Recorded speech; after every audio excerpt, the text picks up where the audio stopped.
It's a great honor and a privilege to introduce Isaac, Koukou with Patience and Dorcas. And you guys come from Kinshasa in Congo. Yeah. And we're here in Johannesburg, in Gauteng, in South Africa.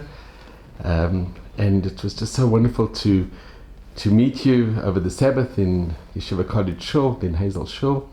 So Isaac, if you can just tell our listeners out there a little bit about yourselves, how you ended up in South Africa, and why you're interested in becoming Jewish. Thank you. I'll introduce, my name is Isaac.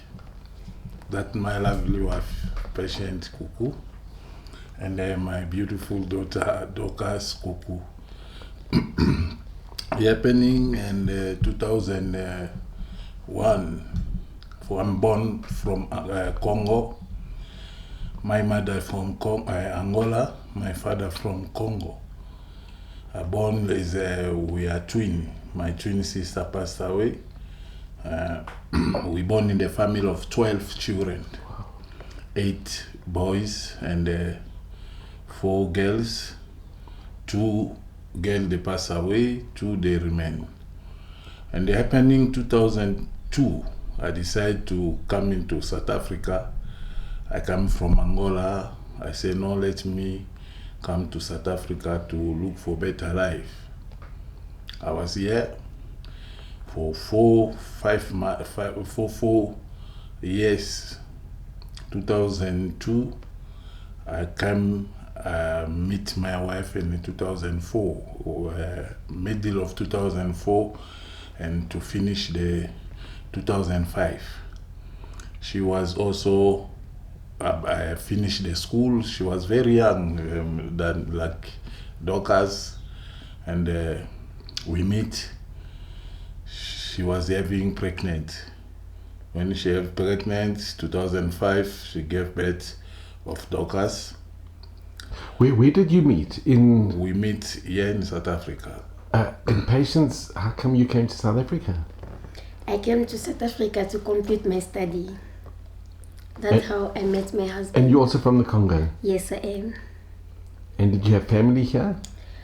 I have 2 sisters here. Yeah. Okay. He was coming for his sister. When he finished the school, he decided to come here. This is where we meet. And it was something like just we meet, we go out. Tomorrow, after he told me I have a pregnant, I said, no, if you have a pregnant, I'll take it over. For I was already have 2 boys before. I said, no, I'll take my pregnant.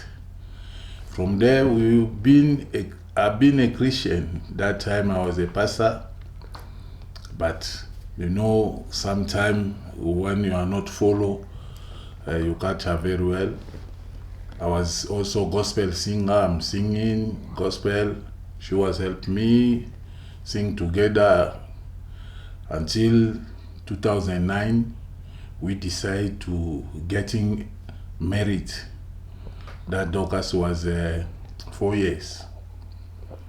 We married in a church where we as a member. Was this in South Africa? Here in South Africa. We've been there and as a Christian. 2010, Patient started working to one man who was a Jewish, Mr. Levin, with his wife Dora. He's a doctor. From there, I was interested to meet Mr. Lewis to ask him about Jewish, the way they was living in the house. It was very nice, and I was saying, no, we need to go to follow to see where they are going to synagogue. Mr. Lewis was took me in the shul there by Greenside Shul. I started going there. The first day I saw it, I was not understanding it. Just I saw the way the gathering was. I saw the rabbi was there, is greeting me, and I was feeling it amazing. I say, how come rabbi there by the bima he can greet me. I was saying, no, here they are not manned about the color, they are not manned about people. A rabbi, when he finish the service, a rabbi come in, he greet, shake my hands, and then we go to eat. Rabbi come in, he's talking to me, ask me where you come from. I say, that is amazing. I started going with Miss Lewis until we go to Emmanuel Beth Shul. You're gonna take me when there's a Shia. We're going, you're gonna take me there, we talk until I start becoming interested in 2010. But you see, sometime you go, sometime you are singing the church. I was doing Bible school. It was like sometime you come, but in my mind, I'm still no.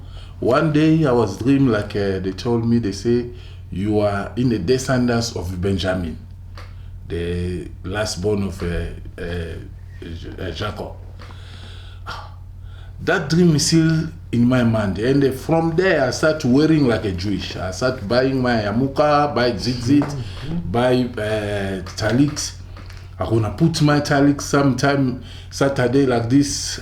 We coming from church, I put it walking with this in the road. Sometime in the mall, people they gonna look at me. I was not know the signification of this, and I was just saying, no, let me live like a Jewish. Wow. From there we start practice, and I go home 2013. I was going with my zit and my taliks and everything. You went back to Congo? Angola, to see my mother. To Angola. When I go there, I was staying in my sister place, and always I wear my zit inside. Now, when one day it's just happening, I was wash it, I put it in the line to dry, they stole it, they steal it. Now, the person steal it, I never see him until today. That I saw, my sister start calling me, I'm a magic, I have things of magic, whatever. My sister put me the muti in the clothes I supposed to die. When I start to returning, he start telling people, you see that man, he's gonna die. He was coming here to magic to test us, whatever. How he still my zit. One of his friends, he told me about that. I come back to South Africa. When I come back to South Africa, I find my wife. He was working to some lady again. He found me the job. I was not have a job. My wife found me the job to Misha John Chani. John Chani, the mother of Martin Chani, was builder here selling the house. Now he's in the Canada, and the Candy Chani and the Norman Chani. I was look after their mother, and from there the mother, Mama Chani, is the one took me to shul here in the Auckland Park. And they were Jewish? Yeah, he was a Jewish also. He took me there by the shul, Auckland Park, to Rabbi David. From there, I start going, and they start coming, the blood, and always gonna tell me, no, you need to convert it to be Jewish, you need to, me, I say, no, I'm ready to convert it. Ask Rabbi David. When you go to ask, Rabbi say, no, I was not yet ready. I still want to come. And Mama Chani was about to go to stay with the children in Canada. Among that, I was still wearing like a Jewish, buying my zitzit, having my zitzit, have my yamuka. There's a lot of things coming. When you wear that things, you feel like you are in a protection. There's some way, another people, they put something in my house, like to kill me here. The woman come in with a poison to poison me. For that time, I would follow politics of a Congo. And we and that mother, we was doing politics, is also from Congo. But you see, behind me, plan how to silence me. And you see the people then overseas, they're gonna send me the audio, the way they are talking. Like you gonna tell them, I say, I know Isaac very well where he's staying. We can silence him or whatever. I know people, they're gonna silence me. And it was A day that woman come in my house, I was alone. I saw, he asked me the water. I go to the fridge to get the water. She was still like this. I saw him is doing something in my sitting room. When I come, I was eating the water. I say, no, I'm going. I was check the carpet. I go, I told the carpet was there. And after a week, that woman passed away. Wow. And you see, it was like amazing. And I can see what it was like a protection on me, like when I'm going to the Jewish synagogue, always when I gather with the Jewish, in my house we have a peace.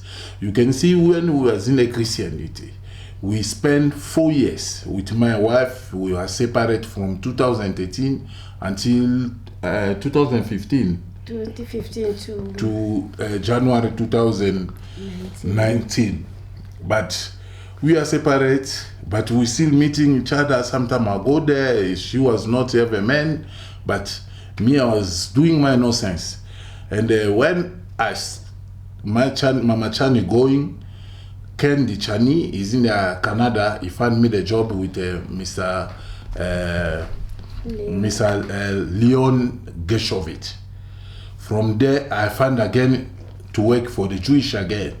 When we come to the shul, like Ikonalak, to drive him for Mika, I'll come with him.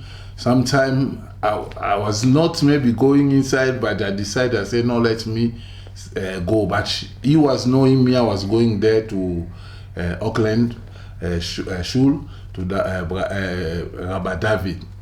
And before to get that job, I was go to see Rabbi David in their office. I told Rabbi David, I said, no, Rabbi, I'm not working. I don't have a place to work. I stay 1 year without work. Rabbi David was give me some portion of the prayer. He said to me, Hashem is the one who give the job. Go start praying with that book. And I start praying the way Rabbi was telling me. After it was maybe 2 weeks, I get call from Canada to Candy, say, send me your CV. There's a job for you. After that, he found me the job for Mr. Leon. From there, since we start coming the shul, I'm attending Mika, I'm attending Sabbath, and I decide to buy brother Shamon. Mr. Simon, he buy me the book Sudur to pray in the house, and we start practice praying in the house. We praying Mariva, Shakara in the morning, Mika if I'm not here in the shul, and in night we pray Mariva. The house we are very close now with my family, and we are in the peace. Before, when we was in the Christianity, you can see we are coming to church. But just when we're coming out of the church, when we go out, we start fighting in the car. But you come from church. When you reach home in the front of my girl, and you see you are starting fighting with a small thing. I was very cross. Sometimes my wife is gonna tell me something, I become a cross. But since we are attending the shul in the house, we have a peace and a quiet. And you see those things of fighting is no more there. But you see there's the things that you was fighting before. But now you'll see it easy. He can tell you that things, but you understand. And when you tell him like this, he understand. In the house, we are living the harmony. And is that when we was deciding, we say, no. We never see the peace like this since we was where we was. But now we need to focus to be converted.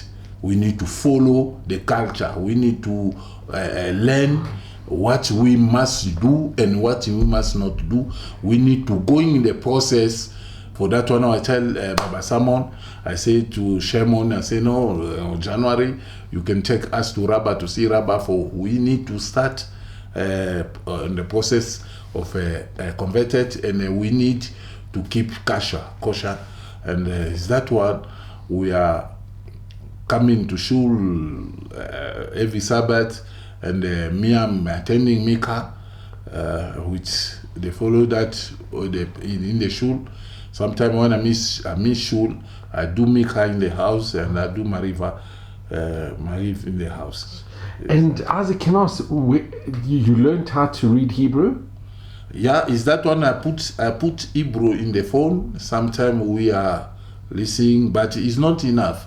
It's just we need to going to someone that is teaching Hebrew. Can you read Hebrew? Yeah, is that one we want now to learn it? But sometimes I read like a Baruch Hashem and those things like you see. Yeah. Okay, amazing. And Patience, can I ask, when you went to work for a Jewish family, what type of work did you do? Thank you first for giving me opportunity. I was looking after a boy because the wife was a French and then the man was a Jewish. So they wanted someone who can speak French to the kids. So I started working as a nanny, looking after the boy. That's how we learned about the Jewish. And did you find it very strange or did you adapt easily? Before it was very strange, you know, from a Christian, then you are working with people who are Jewish. I didn't understand. So now when my husband came, and I speak to Lewis Levin, and then Mr. Lewis starts explaining to my husband 1, 2, 3, and then we found it interesting. Then I just tell my husband we can join it. I really, really want to learn more about the Jewish culture. Wow. And how did your family react when they found out that you want to be more interested in Judaism? No, I Your remember. sisters, they fine with it? Yes, because I born in a Christian family. My mother, she's a preacher. I am also a preacher. And where did you learn to become a preacher? Back in Congo or over here? I think it's from the blood.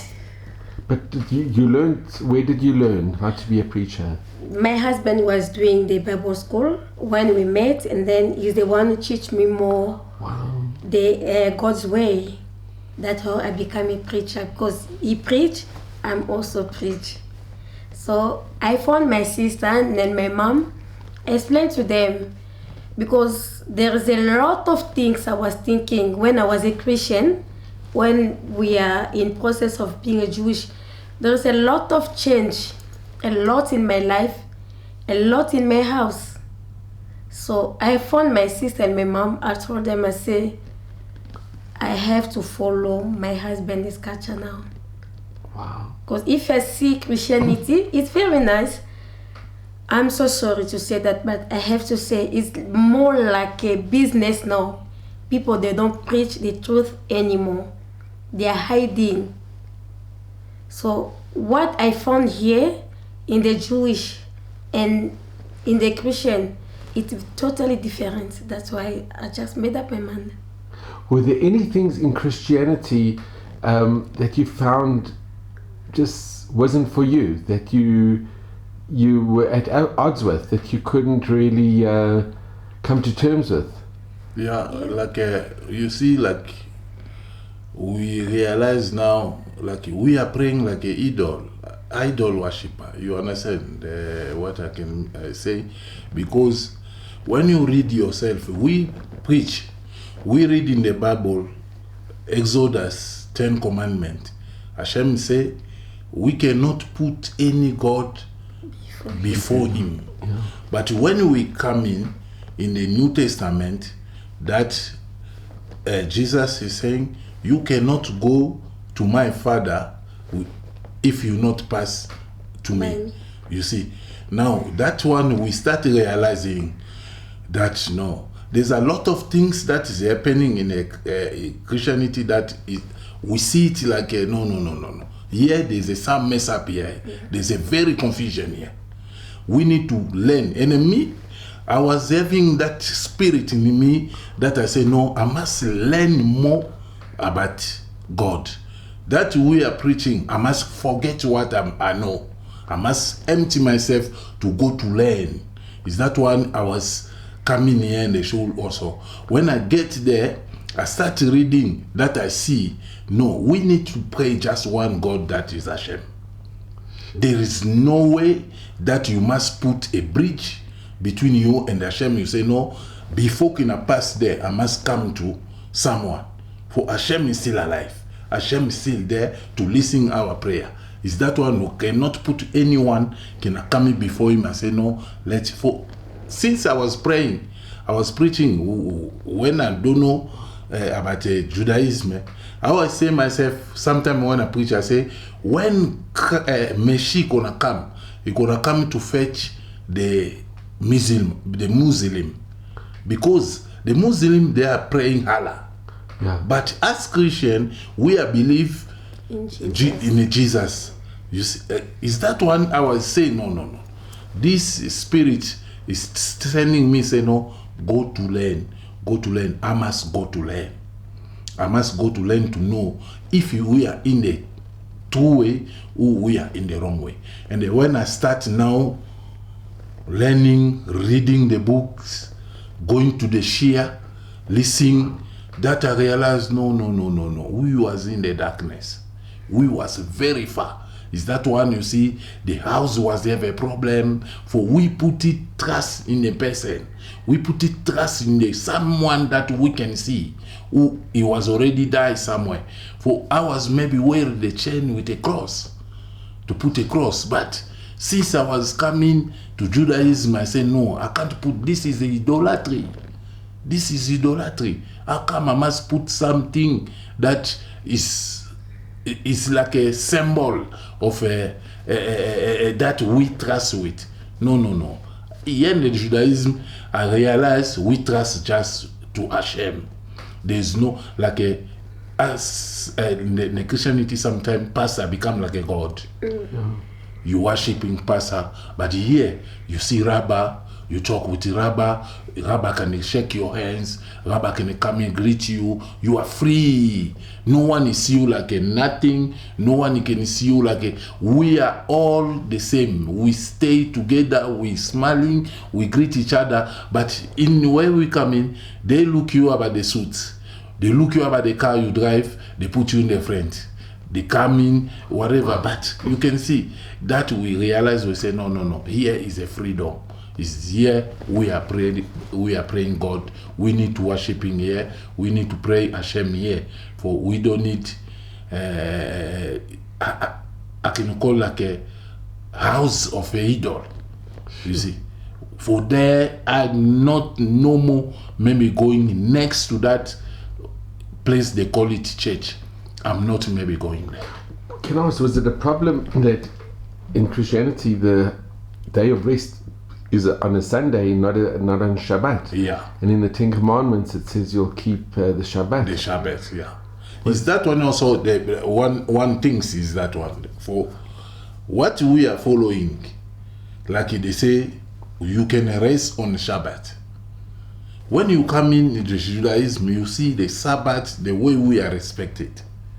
But when you go in there, Sabbath is not for them. They're going Sunday. You can see. No, it's messed up. Now, when I come in the Judaism, is that one like we was in the Rosh Hashanah. We was inside. It was like amazing in the Rosh Hashanah. I was there. I feel like to just have a bed in the shul to sleep. I was like not to feel to going anywhere. It was a very nice. You see. Now, the same calendar that the same God give to the people, the people of Israel. Is that the same calendar that we are supposed to do? But in the Christianity, we have another calendar. We can see the confusion already. Is that one we started realizing? We say, no. Bible, God give it to the people of Israel. They are the one, they know the truth. Now, what as we are doing is we must asking who he bring like the day of a Christmas. Who bring that the day of December? If we say Jesus, he was a Israel, he born in Israel. But why Jesus was not born in September? Now he born in December. But the calendar of Israel, he was stopped in the September, October. That was Hashanah.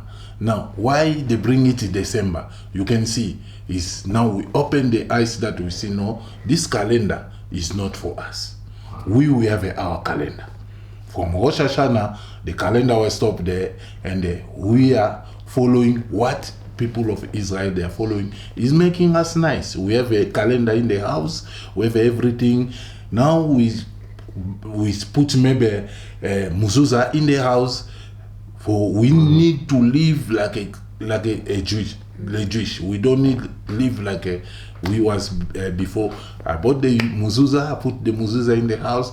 We are very nice in the house and they're quiet. So I just want to mention, you mentioned that in Christianity it says only if you believe in me can you go to the Father. Jesus said, which is very heavy because it means if you're not a Christian or you're not a believer in Jesus, you can't go to the Father. You can't go to God. Yeah. Judaism is unique because Judaism believes that everybody can go to the Father. God just chose us to be the chosen people, and often Jews say, well, choose somebody else. Look how much we've suffered. Choose somebody else. Yeah. But the truth is, in Judaism, we believe that everybody has a place to God, not only Jews, everybody. And God hears the prayers of everyone. We know that, it's for sure. Yeah. And everyone has a place in the next world. Yes. You don't have to be Jewish for God to listen to you. We know that for sure. Yeah. So that distinguishes Judaism as a religion that, although we might be the chosen, but we believe that God, it's all God's children, that God hears the prayers of everyone, that everyone has a place in Olam Haba, in the future world. Yeah. And it makes Judaism, it's quite a unique, because it's the only religion that is very inclusive of everyone. Yeah. The other thing where you mentioned, and then Dr. I'm going to ask you, about being welcomed into the synagogues. You never ever felt any discrimination or... that's wonderful. But Never. But if you think... if you think about it, Moshe Rabbeinu, Moses' wife, Yeah. if you had to ask, do you know what his wife's name was? She was Tzipporah. Yeah, Sephora. Yeah. And she was, Rashi even says that she was Ish Kushit. Yeah. She was of African descent. Yeah. But he says Ish Kushit means she was very beautiful, but she was black. Yeah. And that was, that was from Moshe Rabbeinu, who was our greatest prophet we ever had. And he chose to marry somebody who was black. Yeah. In Judaism, you can be whatever color. It's irrelevant. It makes no difference. Yeah. You can... Ruth, one of the greatest, King David's great-grandmother, who the Mashiach's going to come from, was from Moab. She was not Jewish, and she converted. So, but in your journey and you meeting Jewish people, have you ever had any discrimination or any xenophobia or anything like that? You've never experienced it? I hope not. No. We never experienced such thing in Judaism. Is that one I mentioned before? They love us so much. The love we see in the shul, to start with Rabbi Tanzel, to start with Rabbi Freeman, with everyone, with my boss himself, Mr. Leon. You can see when we are together, we drink sometime same place, we eat same place. There's no discrimination. You come in, they greet you. No, we are free, like in our house. We are free when we are together. They are not maybe ask you why you are here, whatever. No, they welcome you, they encourage you. They say, no, just you'll be there, come in, you'll be going there, strengthen yourself. You see, they are giving you courage. They are giving you more courage. No matter my wife, they are with a woman there, they are teaching them how to pray. They are teaching them many things. It's amazing. It's amazing. We are very, very happy where we are today. And on Shabbat, do you feel the spirituality? Do you feel it's a special day? Yeah. Shabbat. Yeah. And in the Glen Hazel Shul, you feel that it's a special day. Yeah. It's unique. Yes. Okay, wow, that's amazing. Dorcas, okay, now, how old are you, Dorcas? I'm 14. 14, and you've got a beautiful Magen David. Thank you. So Dorcas, how do you feel about becoming Jewish and following in your parents' footsteps? At first first I was quite overwhelmed that all of a sudden we're changing religion, and it didn't quite set right in my mind for like 2 days.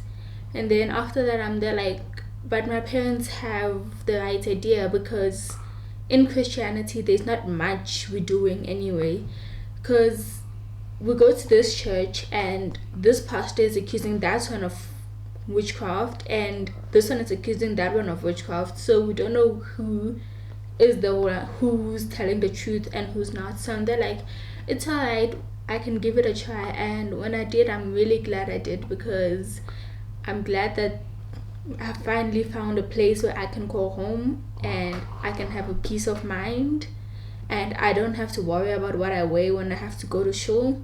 Unlike in Christianity, you have to worry about your appearance, if you look nice, because as soon as you step into the door, all eyes are on you and judgmental faces are looking at you from every direction. And you've never felt that in the synagogue, in the shul? No. It's, in Christianity, if you lost, no one is willing to help you. But the first time I entered shul, I felt like, okay, I'm in a new place. I don't know what's going on. And this lady, Miss June, decided to come sit next to me, and she said like, here, let me help you with the pages. At first, I was quite surprised that this is happening, because in Christianity, they'll look at you and be like, well, you should be able to pay attention and you should know what's going on around you. But in Judaism, they're willing to help you even though you don't know what's going on. And how have your friends reacted? They looked at me as if I was crazy at first, but then they're like, if it's what you want to do, we're willing to support you. That's amazing. And none of your friends decided to leave you or question you and say you're on the wrong path or anything like that? They didn't try to discourage you? No, none of them tried to discourage me. They're just like, if you learn more about it, please come and explain that culture to us, because we really see it as strange. Because how can someone just abandon a whole Saturday? I mean, Saturdays when people are supposed to be playing music and stuff, and now all of a sudden you're abandoning it, you're walking around with your family and spending bonding time. So once you get in there, please come and try and explain it to us. That's amazing. Sure. Well, it's been just fascinating hearing your story, hearing your journey it's begun, and it should just continue. And wow, I just want to wish you, I'm so glad that my wife met you and that I've met you. So just want to thank you personally. So I'm just going to come inside here. So I just want to really thank you so much for giving me the opportunity to hear your story and to document it. And we just wish you on your journey that you should have all the Muslim bracha, and that the conversion process should go well, and you should learn more and just see the truth, the emes. It's amazing, the word emet, Aleph Mem Taf, it's like a tripod. The very first letter of the alphabet, the Hebrew alphabet, the middle and the last letter. Yeah. And that's the truth. Yeah. And we just hope that your journey will be easy and very rewarding, and that you find peace, which I'm sure you've already found, but that you just have you just strive, and you're always learning. In Judaism, you're always learning, you're always questioning, and that you find the truth and you find happiness. And I just want to ask you, this is something quite fascinating. Can I just ask you, how is your feelings on Israel? Yeah, have you ever been to Israel, or would you like to go to Israel? We never been there. That is our dream now. That is what we are needing, and what we are praying for now, to have a opportunity to go to Holy Land, to visit Israel, Jerusalem, and that's what we need now. For maybe Dorcas, you see, sometimes you say, no, I want to go to army. I want to be in the army in the Israel. For always, he was grow up in a man that want to be pilot. Wow. Yeah, now, since we start here listening about the people, the way they are talking about the soldiers, the army there in Israel. He decided, say no, I want to go to Israel, I want to be in the army. Maybe you ask me, say no, Dad, I want this year not to finish, I must be in the Israel. Me I say, Wow. let Hashem bless us. We're gonna organize for you to go. Is that one? But can I ask, when you hear on the news about Israel, do you feel a connection to Israel? To the country, you feel a connection to Israel when you hear on the news? Yeah. That is an amazing thing, because you've never been there yet, but we find people that become interested in Judaism automatically become interested in the country, in Israel, which is God's chosen country as well.